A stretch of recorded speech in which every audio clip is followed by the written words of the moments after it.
Добрый день, Ирина. Привет. Сегодня ты являешься руководителем Центра компетенций по вопросам городской среды. Давай вспомним вообще, как ты выбрала профессию архитектора, где ты училась и вообще как пришла в архитектуру.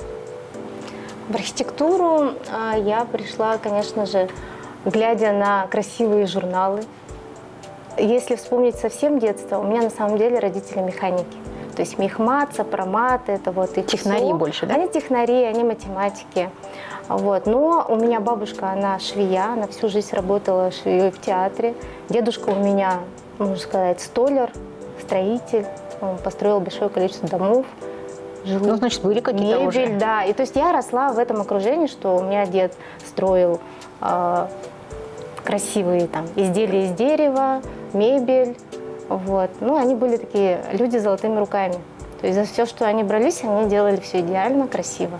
Самое главное, красиво. А как ты выбрала именно институт, Московский архитектурный институт? Это, наверное, самое такое значимое высшее учебное заведение в нашей сфере, куда все хотели бы поступить. Вот как ты о нем узнала, и как ты туда поступила, и как ты училась там? На самом деле это все было случайно.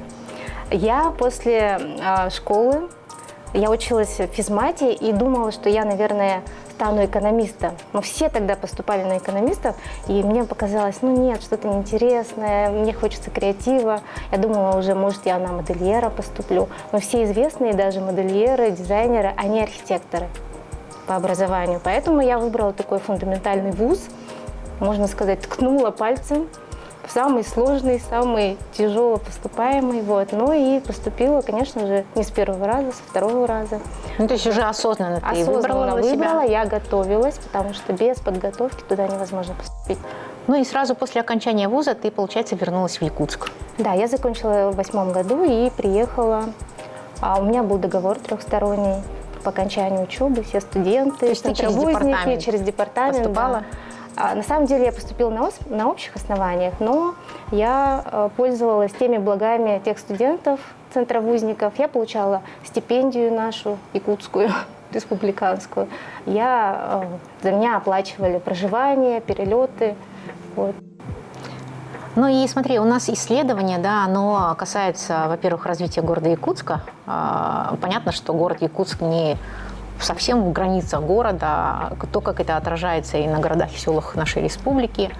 И методология нашего исследования – это такая временная лента хронологическая событий, происходящих в мире, в стране, которые влияют на развитие городов, например, в разных регионах, в том числе у нас в Якутии. Да?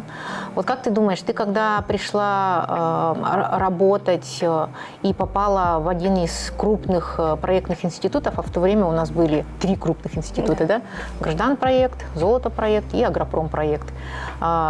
Какие были все-таки методы работы? Вот когда ты начала только работать, как это происходило?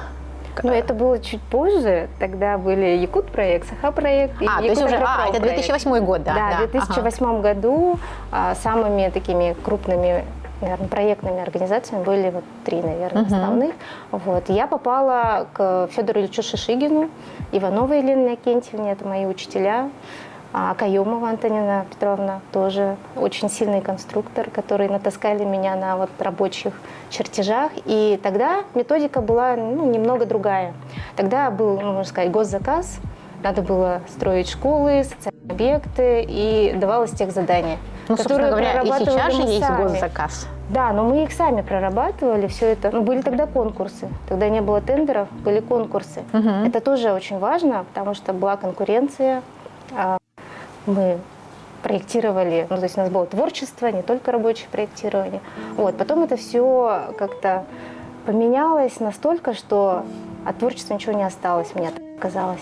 Ну, это как ты думаешь, почему так произошло? Например, мы помним же, особенно наше поколение, когда работали там, не знаю, в Граждан-проекте или в этих крупных проектных институтах, там действительно была творческая атмосфера, были специальные градостроительные советы, проходили конкурсы архитектурные. А потом в стране что-то произошло, когда вдруг оказалось, что вообще-то творчество и качество проектов – это далеко не тот критерий, на основании которого можно отобрать себе разработчика проектно-сметной документации, да? Да, в то время пошли котировки. Это было самое ужасное. Ну, скорее всего, 44-й федеральный закон вступил в силу и это очень сильно повлияло вообще на всю деятельность проектную. Вот. И ты, как молодой архитектор, как это чувствовала в своей жизни? Но когда были конкурсы, было даже интереснее работать, это как-то подстегивало. А когда уже пошли котировки, да, пошли типовые проекты, уже стало неинтересно. Вот. И поэтому ты ушла с агропрома в Туйгун проект, да? Да, Или я как? ушла в то время в Туйгун проект, поменяла немножко деятельность. Вот. Ну, тогда тоже были конкурсы небольшие, то есть надо было делать эскизные проекты, но все же это все равно были тендеры. Вот. Но мне кажется, тебе повезло все равно с учителями. Федор Ильич Шишигин. Это же была такая школа настоящая, да? И Елена Иннокентьевна Иванова, с которой ты работала, она же собрала тогда всех молодых архитекторов, девушек как раз. Как вам работалось вот в таком сообществе именно? Мы работали в Якут-агропром проекте очень весело. Вот. У нас был свой кабинет, у нас был свой отдел архитектурный. И нам было действительно очень хорошо. Мы были тогда такие креативные, во всех конкурсах участвовали. В Союзе тоже, когда Новый год был, мы участвовали в конкурсах даже в виде роликов. Нам это нравилось. Мы то есть жили той жизнью сообщества архитекторов. А там же, помнишь, мы даже, я помню, какой-то год мы в здании агропрома проводили союзное мероприятие, союз архитекторов нашего. Да. И ты там была еще юная совсем. И соревнования между проектными институтами. То есть Да. была очень действительно хорошая, живая творческая атмосфера, и люди с удовольствием работали в таких командах. Но вот потом ты, перейдя в Туйгун проект, да, вот как там складывалось? А там немножко ситуация была другая, мы уже были опытные, то есть мы уже задавали тренды. Если в Якут-агропроме мы работали под нашими великими, там, Федор Ильич Шишигин, там, Акаём Антонина Петровна, то есть тут диктовали архитектуру даже больше они. Вот. А мы уже были такими руками, ногами. Ну и опыт, наверное, получали, вы же были опыт юные получали, тогда, да. А в Туйгун проекте уже мы проектировали самостоятельно, то есть проявляли уже, наверное, Ну, свои скорее всего, и качества, там да, у тебя как раз дизайнерские, самый вот этот опыт рабочего проектирования, разработки проектно-сметной документации.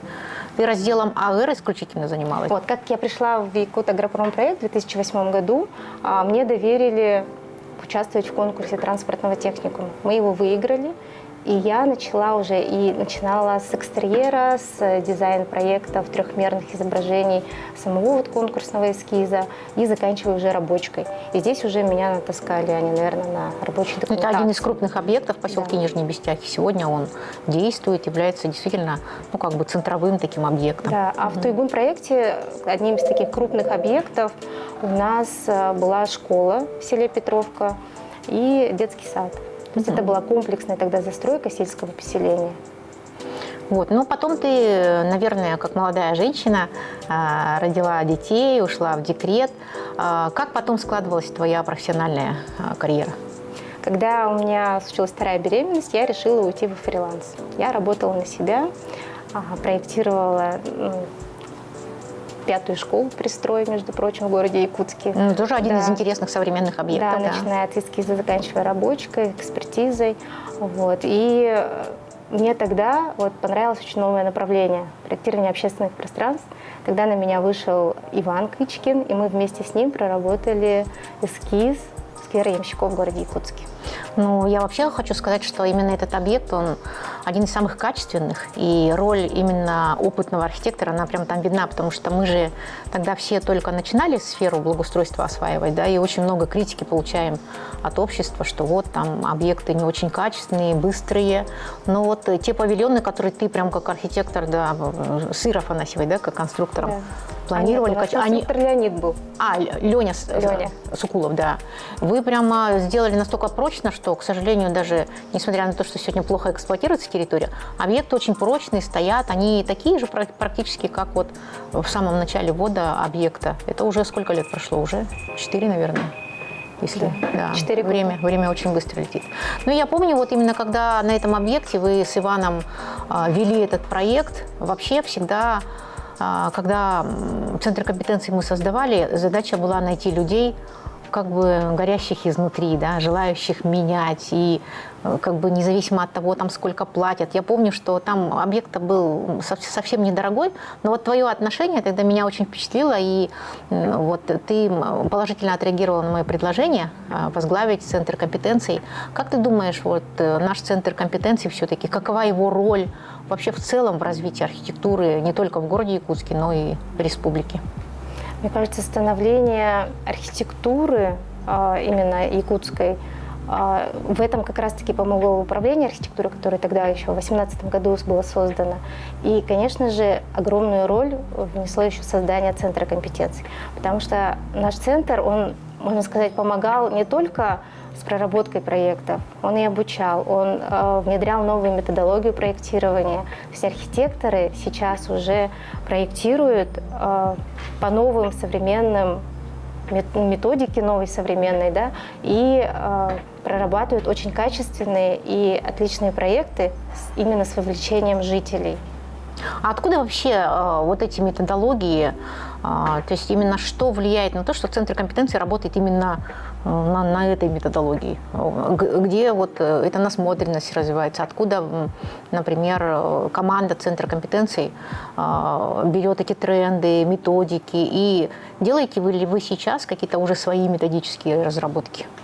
На самом деле, когда я пришла уже в Центр компетенции, здесь была состоявшаяся команда, и очень многие были именно выпускники архитекторы РФ лидерской программы. Анку Гасич, например, выпуск 2, да, она тогда прорабатывала именно методички. У нас большое количество проработанных методических рекомендаций по благоустройству, самое главное, по озеленению. И эта методичка была отмечена даже Минстрой РФ, получила благодарственное письмо. А как проектировать в сложных северных условиях, как раз-таки помогли вот эти методички. Была Дана Игнатьева, которая тоже является выпускницей архитектора F3 потока, которая курировала фестиваль современной культуры «Лето Якутии», которая показала, что такое мурал, что такое арт-объекты в среде. Ну, скорее всего, даже не что такое мурал, а вообще роль современного искусства, культуры в жизни человеческого сообщества, в жизни городов, как можно через небольшие изменения менять жизнь людей, потому что фестиваль «Лето Якутии», который вот здесь родился, в этих стенах, он же не является как бы одним таким мероприятием, да? Таких событий, мероприятий проводится довольно-таки много, но именно методологически понимание, что жизнь городов, проектирование каких-то объектов через социокультурное программирование, да, оно как раз именно методологически. Как раз вот девочки у нас были специалистами по социокультурному программированию. Да, Анка уже, кстати, была, да, у нас специалист по социокультурному программированию. Никто не понимал тогда, что это такое. А как ты думаешь, вот сегодня насколько все-таки это понимание заходит в города? Вот здесь, например, в Якутске вот общественные пространства, они наполнены ли настолько, насколько хотелось бы? Понимание потихоньку приходит. Потому что мышление людей поменять сложно, но возможно. У нас уже сейчас проводится большое количество мероприятий. Вот даже озеро Тала, если взять, вот в пятницу будет, то есть там будет уже ярмарка, гаражка будет. Вот, и большое количество проводится мероприятий на самом деле. И Дана, когда расписывала муралы, тоже сейчас каждый населенный пункт у себя хочет видеть какой-нибудь арт-объект или мурал. То есть эти тренды, которые задавались тогда еще в Центре компетенций, они сейчас вот распространяются уже по всей республике. Ну, то есть мы видим, что на самом деле действительно все, что происходит в стране, в мире, мы же задача как раз находить лучшие практики и их проецировать на наши объекты, на наши города. Да? И, например,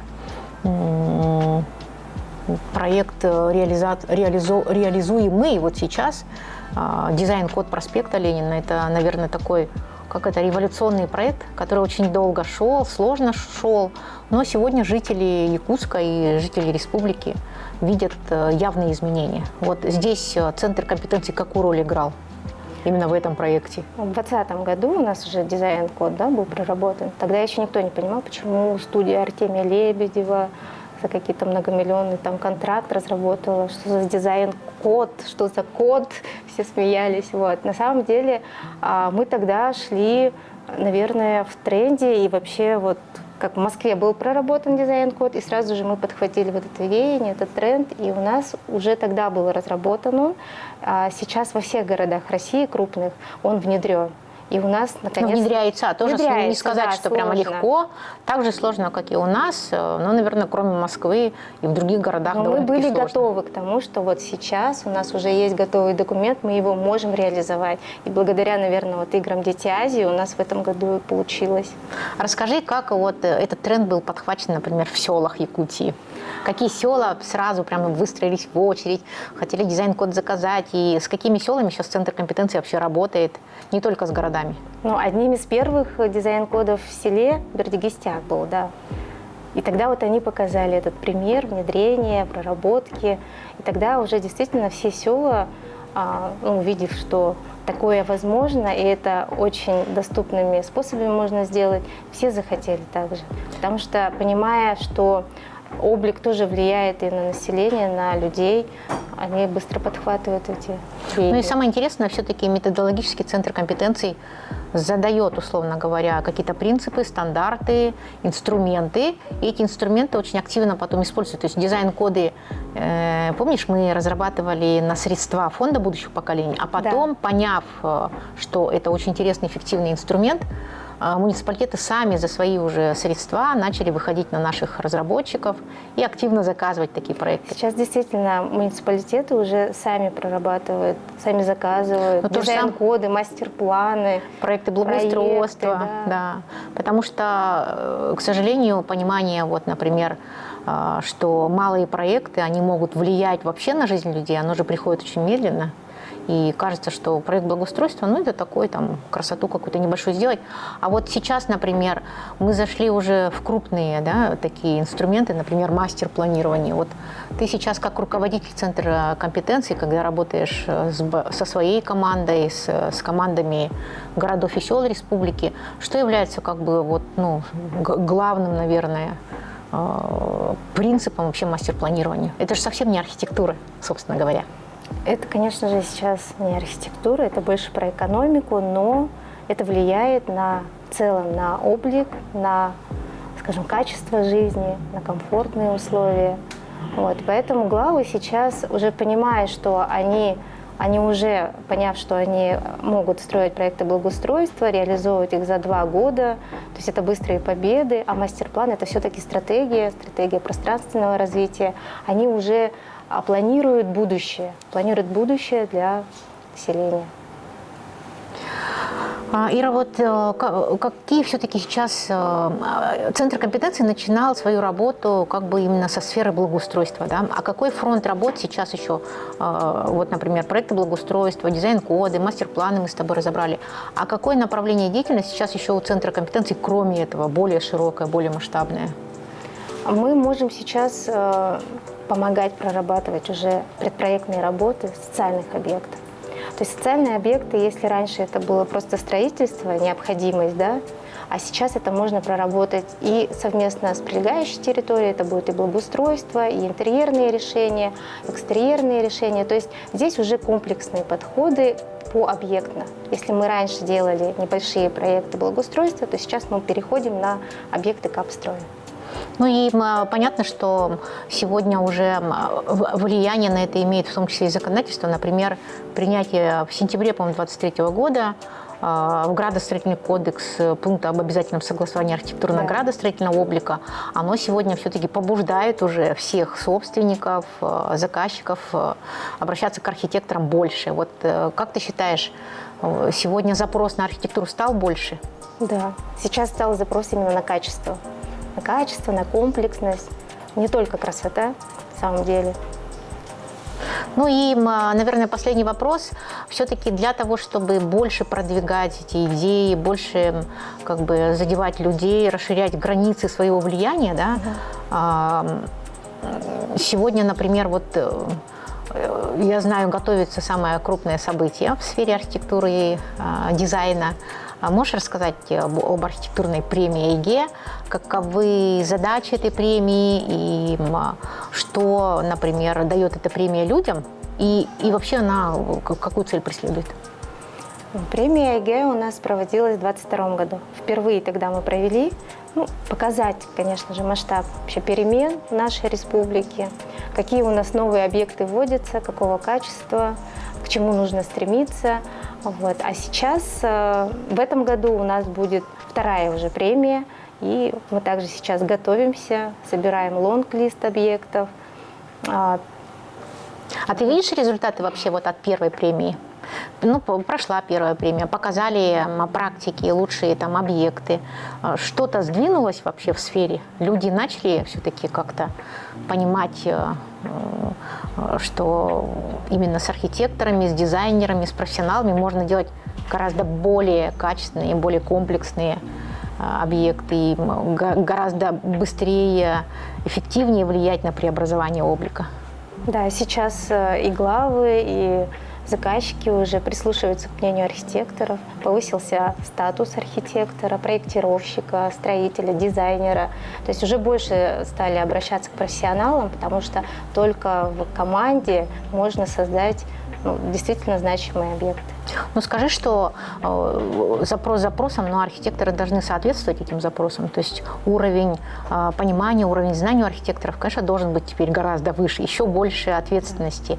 И вот образовательная программа «Архитекторы РФ», в которой ты сейчас проходишь обучение, что она тебе дает? И вообще для республики, я думаю, сейчас значение имеет эта программа. Как вы, молодые архитекторы, чему там учитесь и что готовы будете внести в жизнь нашей республики? Да, лидерская программа на самом деле дает ту насмотренность, мы повышаем свои компетенции, мы обучаемся, постоянно обучаемся, потому что архитекторы сейчас должны быть такими многостаночными, многозадачными, и как раз-таки этому там и обучают, что мы должны быть и социологами, и экономистами, и архитекторами, дизайнерами, и психологами даже. Либо, может быть, наоборот. Я, например, сегодня с утра смотрела интервью Айгуль Фаритовны, да, это дирекция скверов и парков города Казани.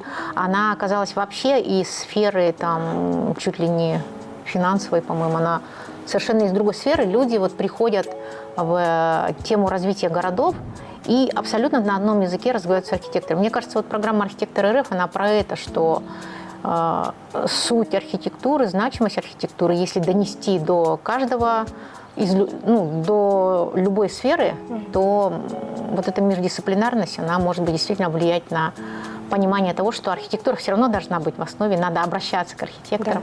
Да. У вас на курсе сейчас наверняка же разные люди, да, из разных городов. Можешь вкратце рассказать, как вообще происходит изнутри это? Сейчас команды разные.